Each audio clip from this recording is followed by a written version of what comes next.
ఈటెల రాజేందర్ గారు రెడ్డియా ముదిరాజా అని చెప్పేసి నేను ఒక్క మాట చెప్పదలుచుకున్నా.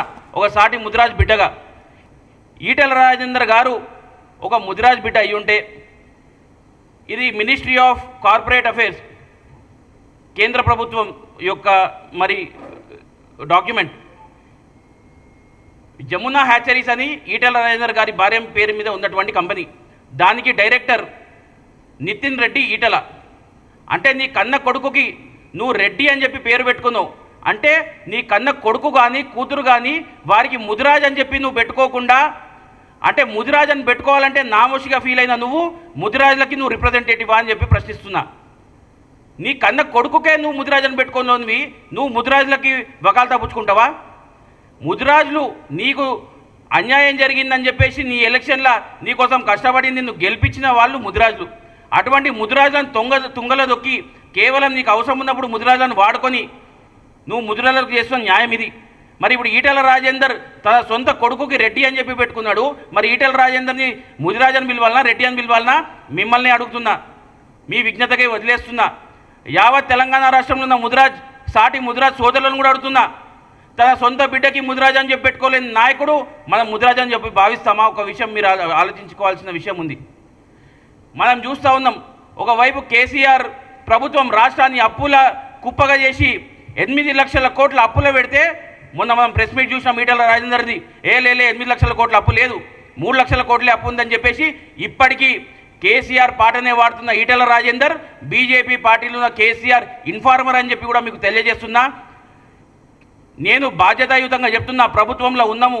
నేను చెప్తున్నా, గౌరవ ముఖ్యమంత్రి గారు ఒక రెడ్డి బిడ్డ అయినా కానీ ఈ రాష్ట్రంలో ఈ దేశంలో ఎవరు చేయని విధంగా బీసీ కులగణన చేసి ఈ రాష్ట్రంలో అత్యధిక సంఖ్యలో ముదిరాజ్ బిడ్డలే ఉన్నారని చెప్పేసి గంటా పదంగా రాష్ట్రం మొత్తంలో ప్రతి ఒక్కరు తెలియజేసే విధంగా చెప్పిన నాయకుడు ఎవరైనా ఉన్నారంటే అది రేవంత్ రెడ్డి గారు.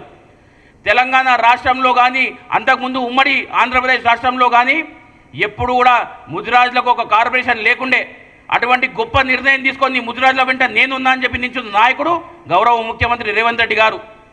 మా అందరితో పాటు బీసీ మీటింగ్ ఏర్పాటు చేసి ముఖ్యంగా మా ముదిరాజ్ నాయకులను పిలిచి మీరందరూ కూర్చోండి, మీరు మాట్లాడండి, ముదిరాజులు అందరితో కూడా మాట్లాడండి, మీ సమస్యలు చెప్పండి, తప్పకుండా ముదిరాజ్ సమస్యలన్నింటినీ రిజర్వేషన్ కానీ ఏదైనా కానీ ముందుండి తీరుస్తా, ముదిరాజుల పట్ల నేను చాలా స్పష్టంగా ఉన్నా అని చెప్పి తెలియజేసిన నాయకుడు మన రేవంత్ రెడ్డి గారు. మరి అందుకని చెప్పేసి రేవంత్ రెడ్డి గారిని ఈటెల రాజేందర్ విమర్శిస్తున్నా. ఒకసారి అడుగుతున్నా, కొడక అని చెప్పేసి నోటికొచ్చాడు మాట్లాడుతున్నాడు.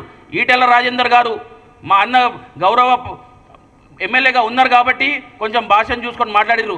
నేను కూడా కానీ బాధ్యతాయుతంగానే చెప్తున్నా, నీ మిత్రుడు కేటీఆర్ని కూడా అడుగు, నోరు జారితే ఏ విధంగా మేము అడ్డుకుంటామో ఏ విధంగా బుద్ధి చెప్తామో ఒకసారి మీ మిత్రుడు కేటీఆర్ని అడుగు.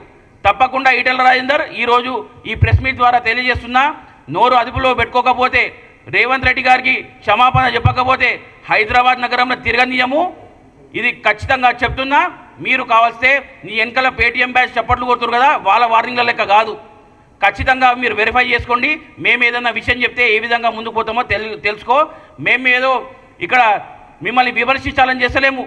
మీరు ఎక్కడ కూడా మరి కొంచెం కూడా తెలివి లేకుండా నోటికొచ్చినట్టు ఇష్టం వచ్చినట్టు గౌరవ ముఖ్యమంత్రి గారిని మాట్లాడితే మేము కూడా అదే విధంగా మీకు బుద్ధి చెప్తాము. ఖచ్చితంగా ఈటెల రాజేందర్ నోరు అదుపులో పెట్టుకో, వెంటనే రేవంత్ రెడ్డి గారికి మరి క్షమాపణ చెప్పు, లేకపోతే రానున్న రోజుల్లో హైదరాబాద్ నగరంలో నేను తిరగనీయమని చెప్పేసి ఓ సాటి ముదిరాజ్ బిడ్డగా నేను హెచ్చరిస్తున్నా. Subscribe us and press the bell icon for more interesting updates.